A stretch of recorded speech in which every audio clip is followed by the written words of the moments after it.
Welcome into A to Z Sports Primetime from the Zen Sports Studio on this Thursday, August the 15th.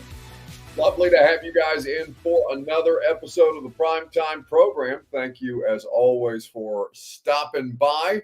We have a lot to get to, from the best and the worst of Titans joint training camp practices.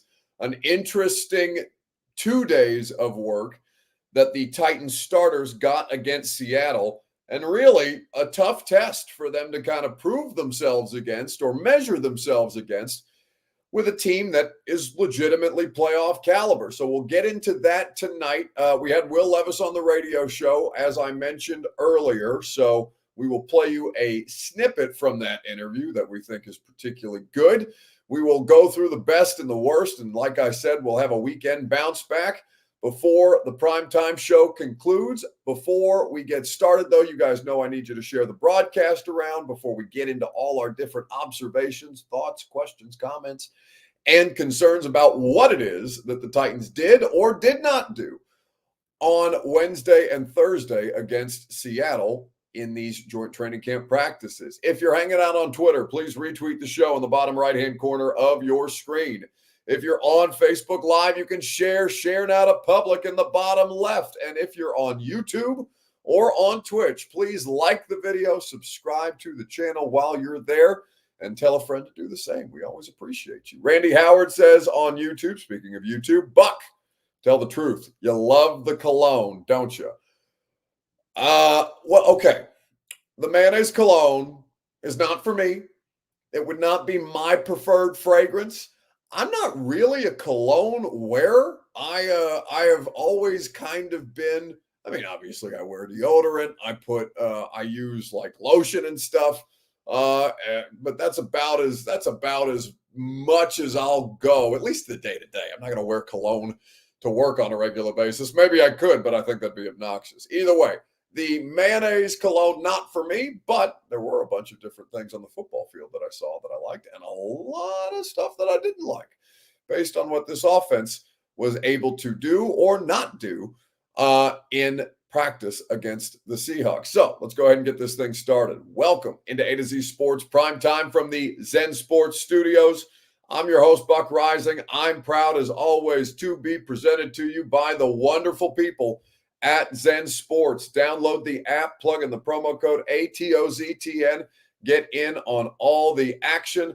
Betting just got better at Zen Sports. TrueMav Fitness in the Gulch, where your first workout is free. As a Middle Tennessee resident, no workout ever recycled or repeated. Go to TrueMavFitness.com for more information.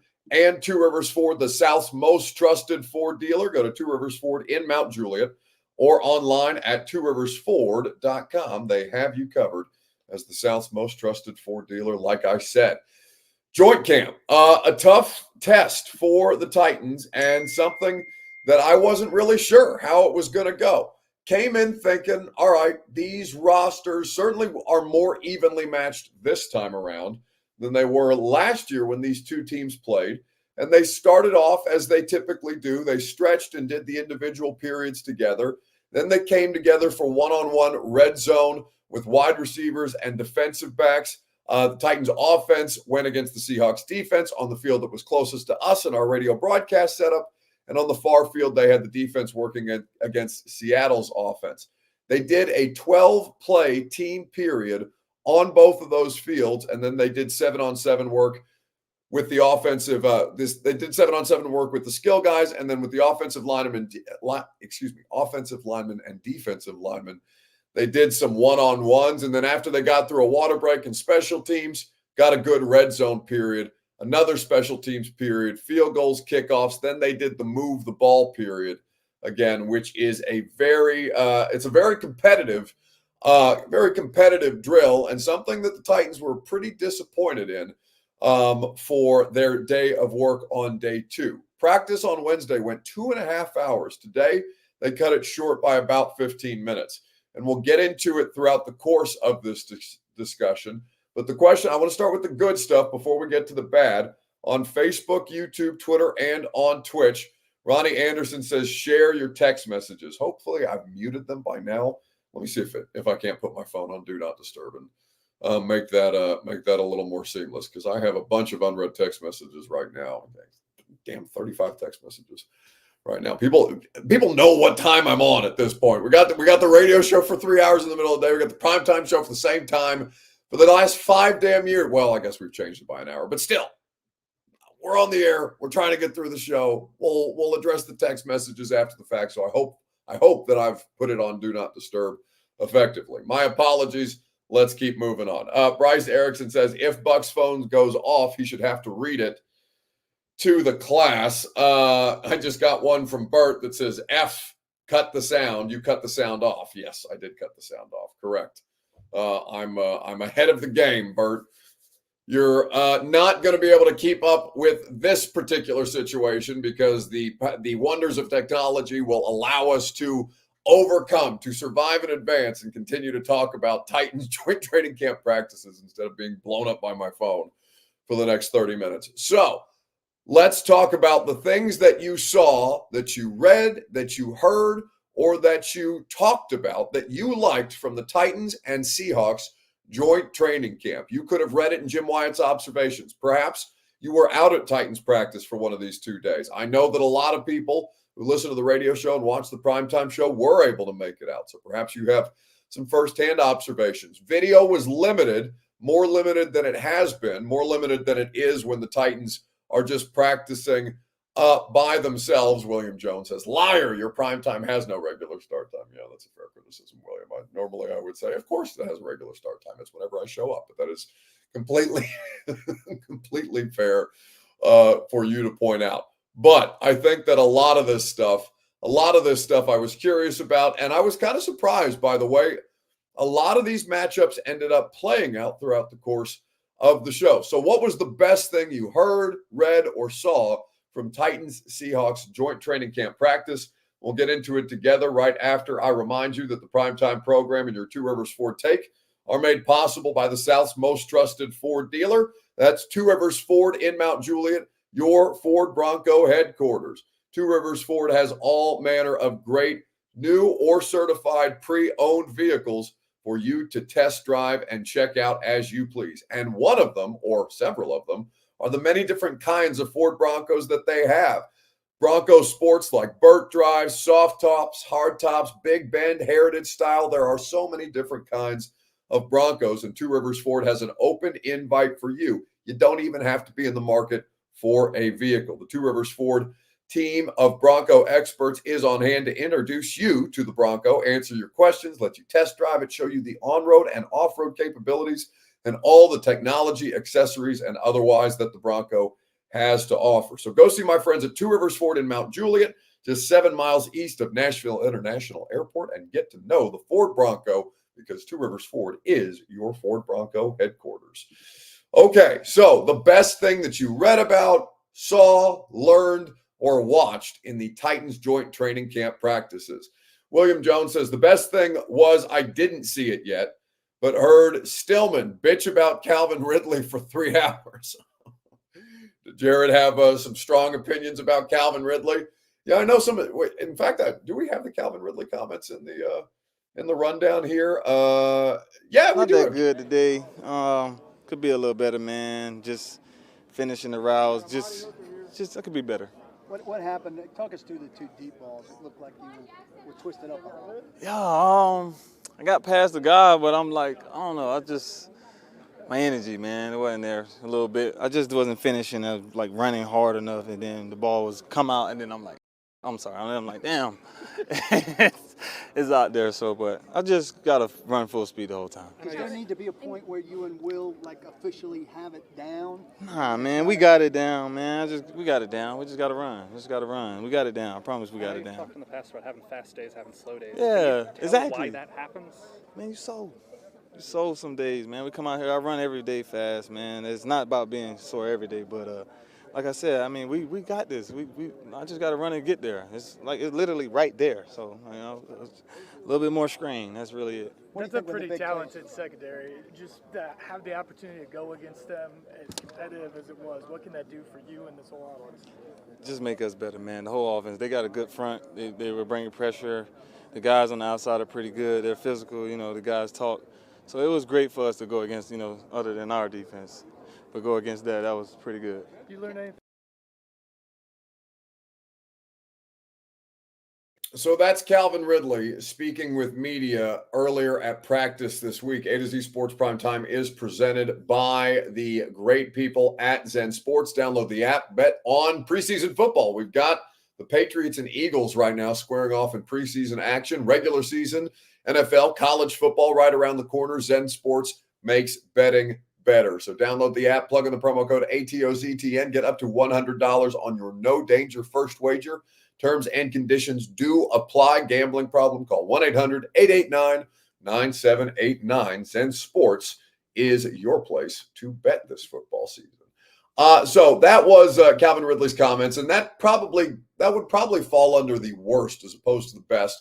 But I do think that Calvin Ridley had been having pretty, I won't call it an easy time, but he'd been having a lot of success against guys of the caliber of Jarvis Brownlee Jr., who's a promising rookie, but he's a fifth-round pick, right? You've got Trey Avery out there trying to play defense against Calvin Ridley.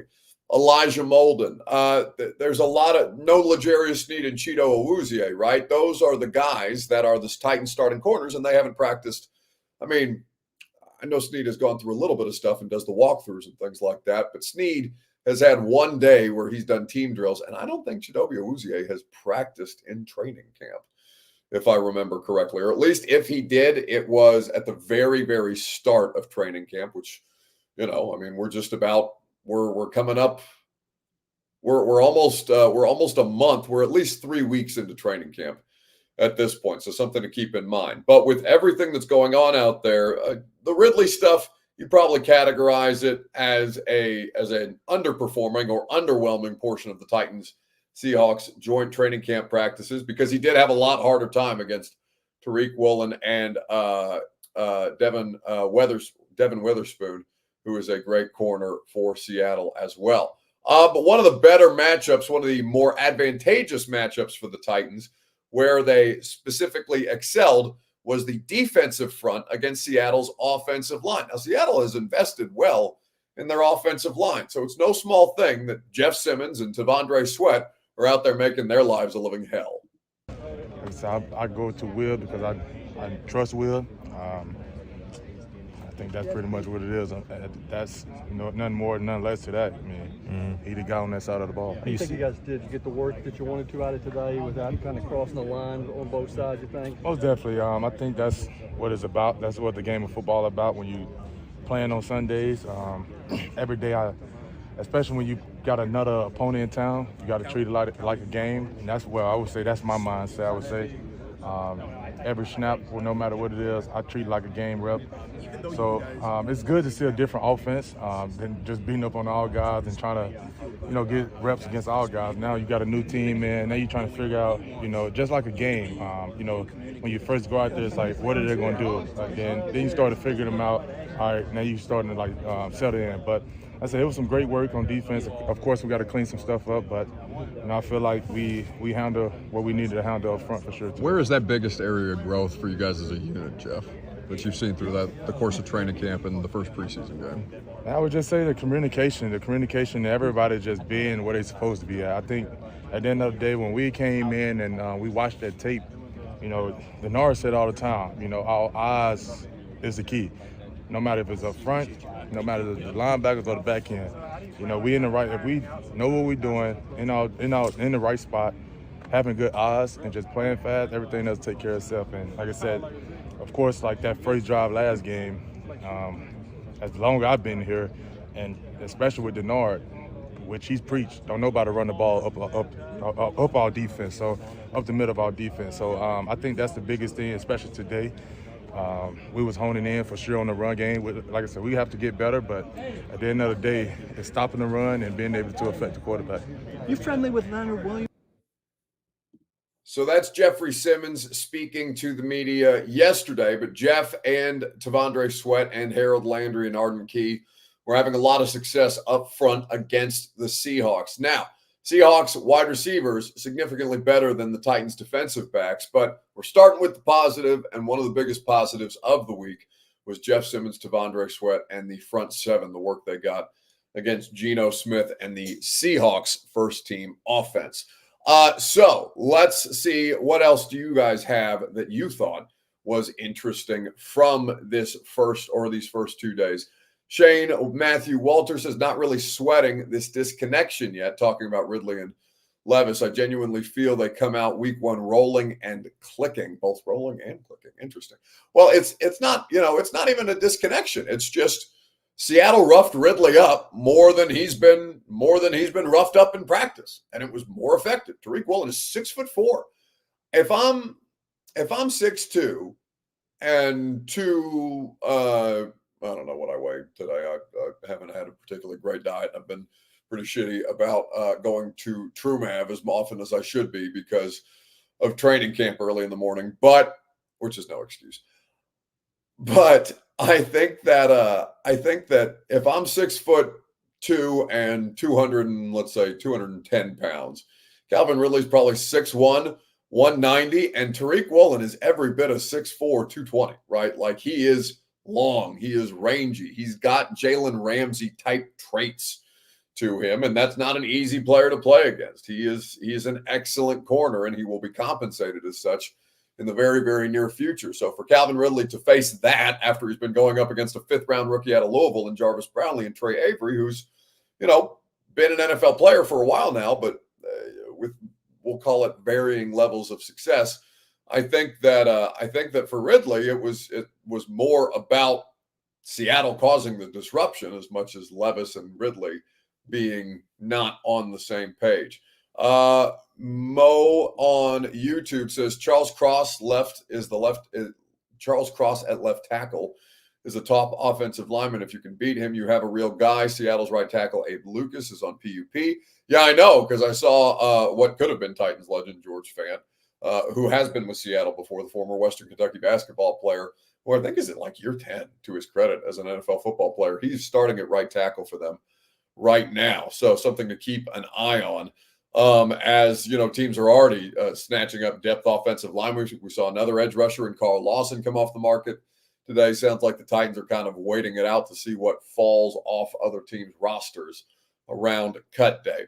So from the best thing that I saw in joint training camp practices to the worst thing that I saw in training camp practices, we'll get to that here in just a second, right after I remind you that the Primetime program is presented by TrueMav Fitness. TrueMav Fitness in the Gulch in downtown Nashville. Like I said, I've been slacking. I need to get my fitness back on track. TrueMav Fitness is there to help me, just like they're there to help you, because no matter how long your workout layoff has been, no matter what your level of fitness is, TrueMav is there to work with you at your own pace to make sure that you can reasonably accomplish your goals. You guys know they helped me lose 48 pounds when I was weighing damn near 250. At this point, TrueMav has helped me maintain and continue to help me with my strength, with my conditioning, and just generally feeling better, sleeping better. Hell, it's even helped me improve my diet to an extent. TrueMavFitness.com for your first workout, free as a Middle Tennessee resident. No workout ever recycled or repeated at TrueMavFitness.com. Okay, so what is the worst thing that you saw, read, or learned about from Seahawks Titans joint training camp practices? Mo asks another question. Did the visiting team look more conditioned and comfortable in Tennessee heat and humidity conditions?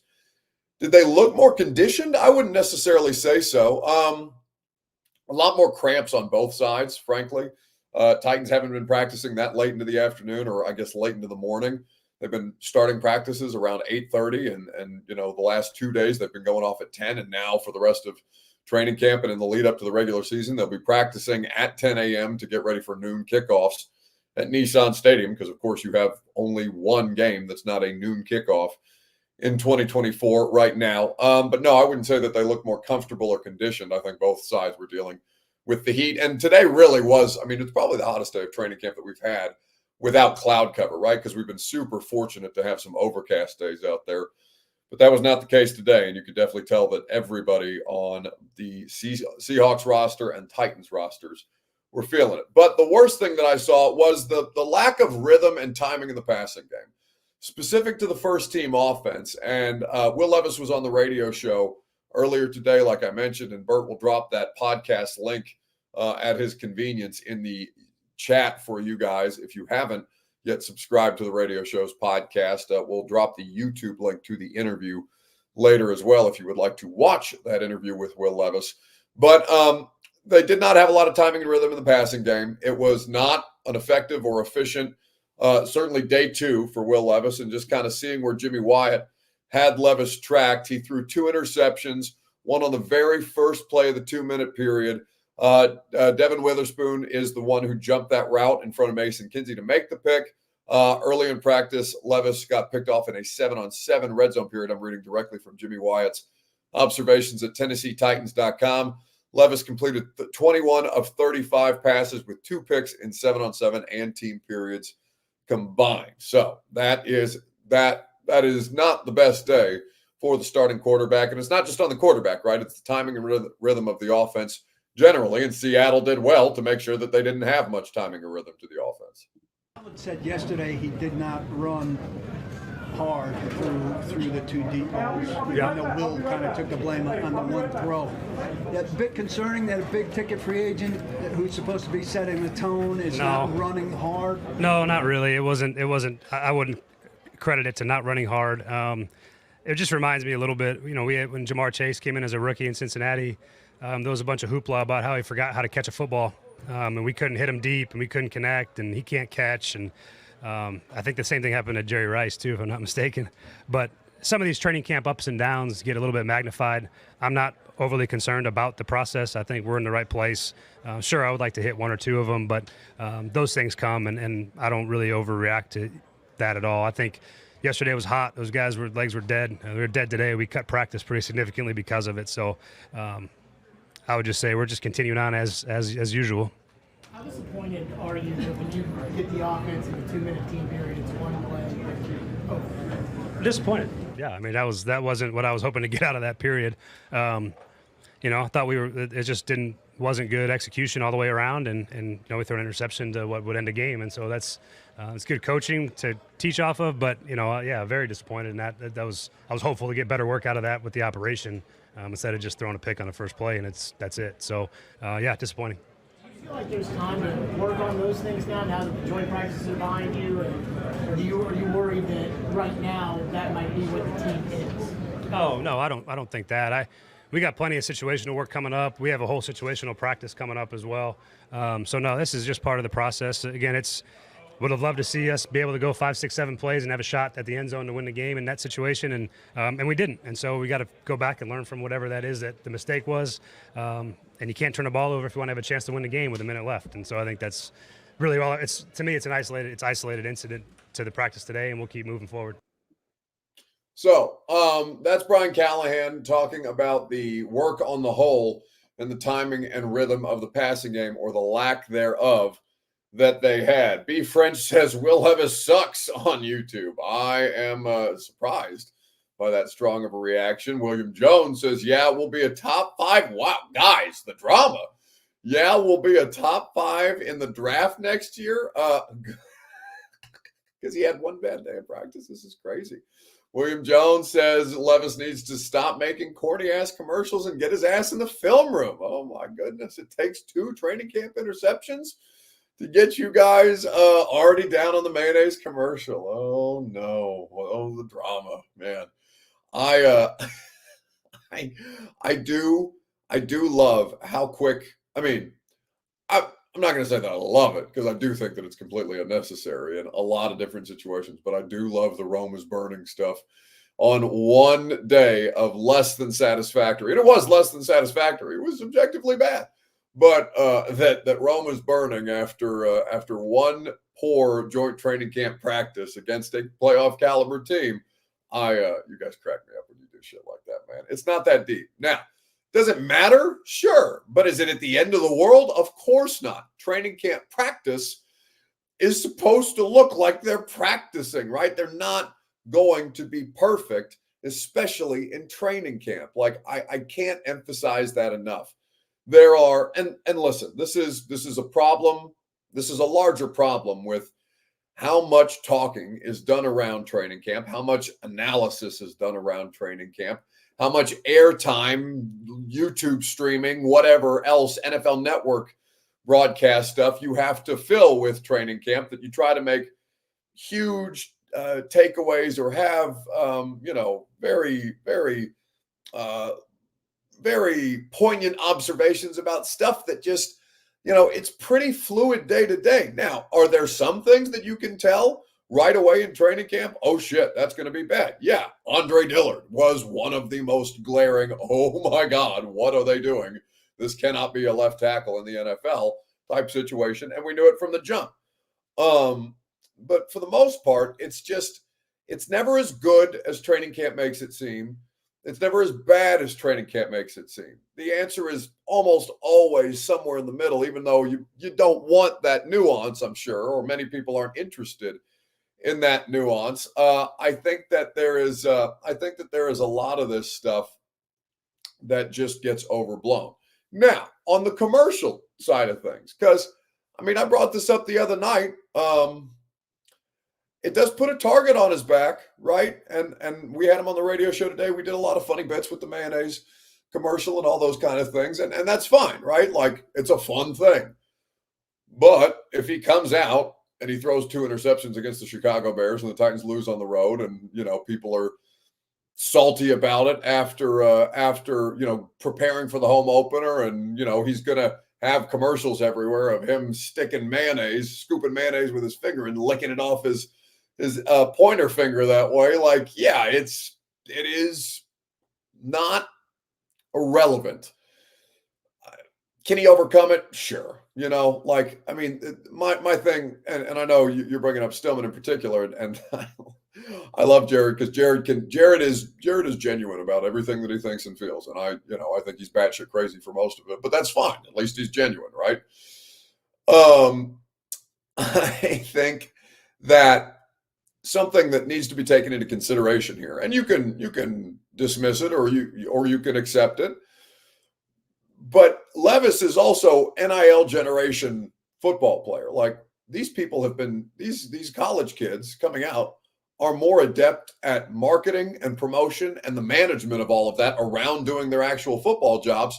They've had years of experience of it at this point. So do I think the mayonnaise commercial is going to distract Will Levis and keep him from focusing on football? No, not actually, because that would, and if it is so distracting to him that he cannot focus on football, and that proves to somehow be relevant in some way, shape, or form when the time comes, then okay, then you have your answer about your quarterback. He's not your quarterback, and you need to move on. But I just don't think it's that real.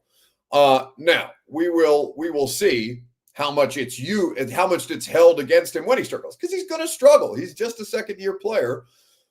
Even though the expectation is that he takes a significant leap this year, and should be the expectation, absolutely.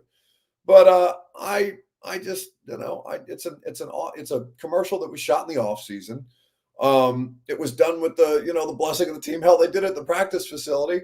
It's not the end of the world. He did tell me today on the radio show it was a 9-hour shoot for the mayonnaise commercial, which is kind of crazy to think about. But I don't know. Are you bringing it up if the day after he throws 2 touchdown passes instead of 2 interceptions in a joint training camp practice? Probably not.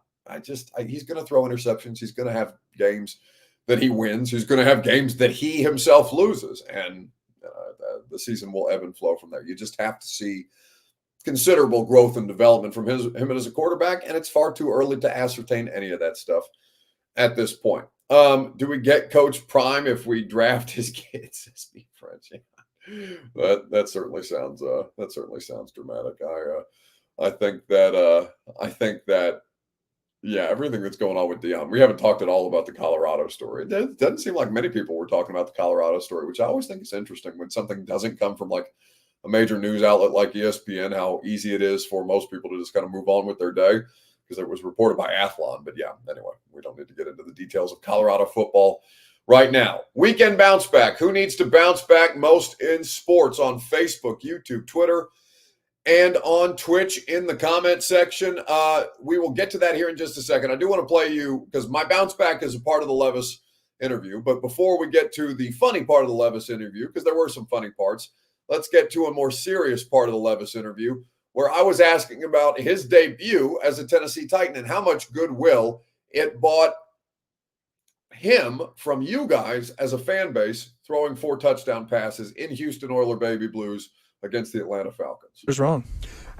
You always have that motivation, right? However you describe the chip on your shoulder and whatever that may be from player to player and stuff like that. But for you in particular, like, it felt like you bought yourself a ton of goodwill with the way that you were able to debut against the Falcons and how great you guys were as a team on that day. And, maybe the Oilers uniforms have something to do with it. There's a little bit of poetry to that in and of itself. But it seems like that was very quickly put aside from the vast majority of the fans who might have doubted you at that point. And it feels like you have a lot of that buy-in already prior to, accomplishing what you ultimately set out to accomplish. For sure, yeah. I think that first game definitely helped, and that was very special.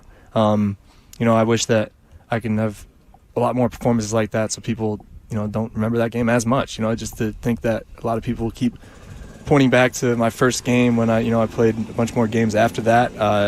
I'm due for another one like that, and to keep pushing myself to performing to the level where I know I can. So, I know we got the guys to do it this year. I got confidence in myself, and just got to keep working and keep trying to reach those heights, like I said that we're.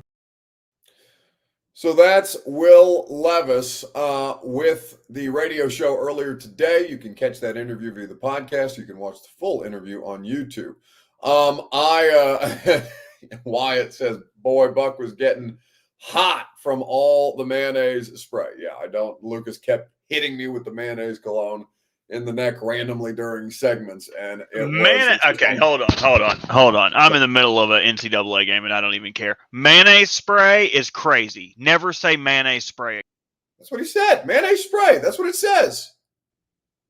What do you want from me? Paul.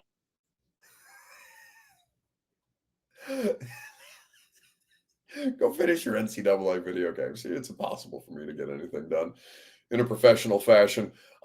So the cologne is not for me. And Lucas kept spraying it on one side of my neck. So I was very lopsided as far as the mayonnaise cologne.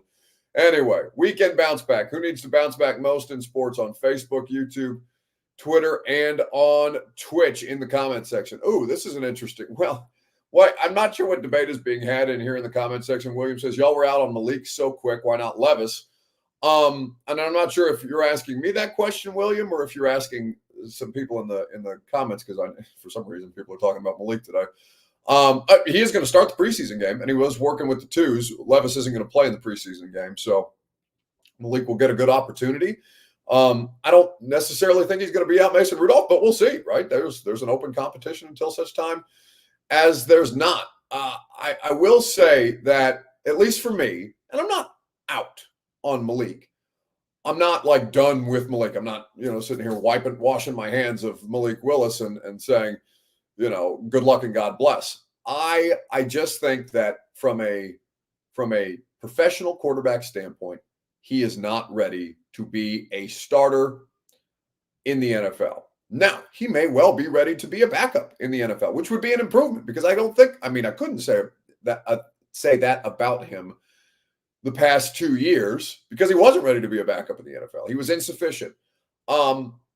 This year may be different. He's gotten more specific, more specified, more tailored quarterback coaching than he's ever had in his career. And, to Malik Willis's credit, there are things that he's clearly improved upon.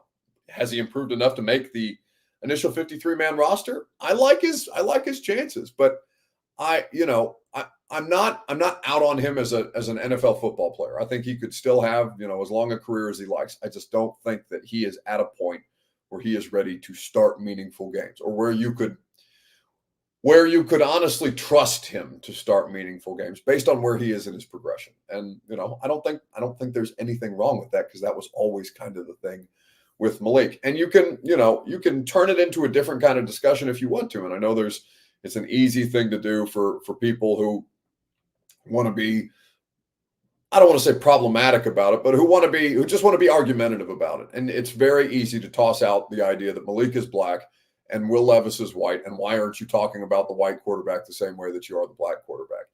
And I'm never going to be dismissive of those conversations, because for a long time, there was a lot of coded language around black quarterbacks in the NFL that really, until just recently, Bill Polian was saying that Lamar Jackson couldn't be a quarterback and that he was better suited as a wide receiver in the NFL, a 2-time MVP in the National Football League, right? And I'm not saying that Bill Polian meant for that language to be coded, but I'm not ignorant to the coded nature of something like that. So I'm not going to be outright dismissive of it, even when I know that that is not specifically the case here, or at least for me, the racial component has never factored in to the analysis of the quarterbacks.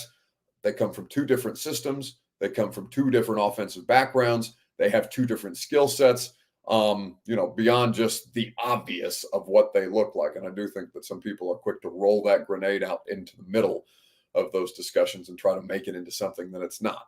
Anyway, so we can bounce back. Who needs to bounce back? Facebook, YouTube, Twitter, and Twitch. We'll get to it here in just a second, because Lucas Panzica is my bounce back right after I remind you that the Primetime program is made possible by Gary Ashton and the Ashton Real Estate Group of RE/MAX Advantage. GaryAshton.com is where you go for your dream address without the stress. The intel edge you need to succeed can be found at GaryAshton.com. And I see your comment there, William, about you not making it a racial thing. And I understand I wasn't saying specifically you, so I hope you didn't take it that way. I have seen that version of the conversation before, because we've been doing some version of this with Malik Willis for 3 years now. And I do, those things exist out there, unfortunately. Ankh, forgive me if I've mispronounced it, says Will Levis's struggles needs to bounce back. Yes, Will Levis needs a bounce back performance when next they hit the practice field, because he will not play in Saturday's preseason game. But the person who needs the bounce back the most this week is Lucas Panzica, who read Will Levis an apology poem live on air, and you're about to watch all 3 cringy minutes of it. So last year, Lucas was not brave enough to face you in person. Last year, he had to do it over a Zoom call when noted Tennessee fan and Tennessee alum Lucas Panzica was a Will Levis detractor. Are you prepared to offer a public apology instead of just sitting there off to the side? Now, they were inside the bubble last year, which is the reason why. But it's okay. Buck's trying to deflect from his draft opinions from that time, but we won't do that. I'm one that can face the music, Will. I was one of those people when you were coming out, one of the quote-unquote doubters, if that's what you call them. Yes, I am a Tennessee alum. Is that a coincidence? I don't know. We'll leave that for the people to decide. But he doesn't care about that. He just wants your apology. Look, you give him the apology. I don't have nothing. You don't have anything prepared? I don't have anything planned. You don't have this. anything written down? Yeah. I knew he was going to be on the show today. I didn't. So, all right, fine. We'll just do something straight off the cuff from the heart. I'll riff. We don't prepare on this show anyway. Is that music in the background? So I'll just riff. I don't know. Maybe something off the top of my head. Maybe something like, do you like poetry, Will? I do. Okay. I do. Dang. How many stanzas is that? In Nashville's realm. Shut the hell up. No, don't spray me with the mayonnaise. Like a cat. He has hit me with that damn thing. You're like a cat. 3 different times. In Nashville's realm, where titans soar, a tale unfolds, I must implore. Will Levis, a quarterback's name, apologies due for doubting your game. On gridiron fields, your prowess shines. Precision throws. Look him in the eyes. Like rhythmic rhymes. I got to read the thing. Okay. In pockets strong, you stand and strive. Apologies flow, for Billie Jeans has arrived. A quarterback symphony, a dance so sweet. Forgive my doubts. Lay them at your feet. With each touchdown, a redemption song. I admit I was mistaken. Oh, so wrong. So here's a verse, a humble ode to Will Levis on this poetic road. No creed. May passes connect like verses in flight, apologies woven in the fabric of the night.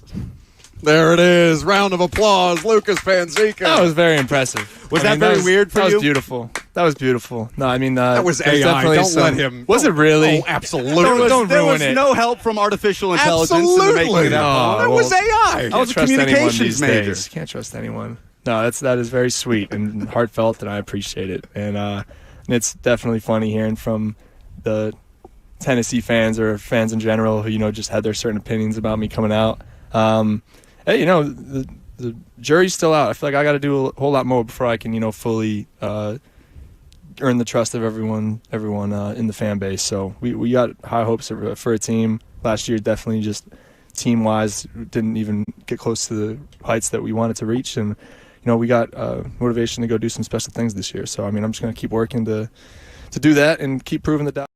So that is Will Levis in his sit-down with me and Lucas earlier today on the radio show. There are a lot of good things in there that I think you guys will enjoy. So check that out in the podcast feed of the radio show, The Buck Rising Show. Or you can check out the YouTube and watch it in its entirety. He spent, about 20, 22 minutes with us, which really appreciate after a tough day of practice. That's not an easy thing to do.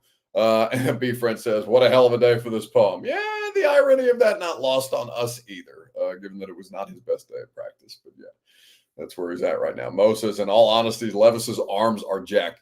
He has some of the biggest biceps I've ever seen in my life. And I have worked around professional athletes now this is my 8th season. Lloyd Cushenberry has the widest, not whitest, but widest biceps I've ever seen. Like by circumference, his arms are just ridiculous.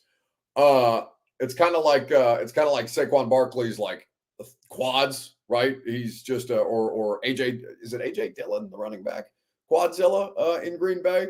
Yeah, they like just ridiculous body building type of stuff from professional athletes. Will Levis has some of the most jacked arms I've ever seen on a quarterback because quarterbacks are normally. I mean, Patrick Mahomes has a dad bod. He's an entirely different situation, and the vast majority of us would kill to look even remotely as dad bod-ish as Patrick Mahomes because for the most part, at least as an American society, we are not in the best shape or condition, but Levis's biceps are something. They are definitely something. And, maybe that's why he throws it through you instead of to you. And that's something he's got to reel back a little bit, but we'll see. Going to be an interesting year for Will Levis. That is absolutely so. Yogi Hurt says future interception leader.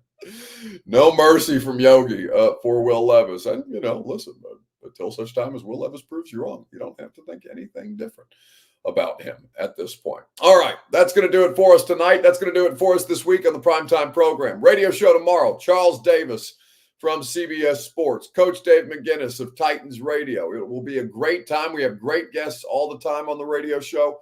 So come hang out with us from 10 to 1 on 104.5 The Zone. And we will look forward to ending our work week with you there before, our work week's not done because I'll be covering Titans and Seahawks at Nissan Stadium, which I'm sure I'll see a handful of you guys out and about. Always come by, say hi. Gate 3 is where we're doing the Lead Company Countdown to Kickoff with Brad Hopkins and Blaine Bishop and Kayla Anderson. So if you want to come hang out with a couple of Titans legends, and I'll try to stay out of your way, you can come hang out with us at Gate 3. We'll be on from 3 to 5 as the stadium doors open. Have a great weekend if I don't see you, and we will see you at some point because we'll be back at this on Sunday night on A to Z Sports Primetime. See you guys. Go home! Go home! Go home! You're embarrassing Nashville! Go home!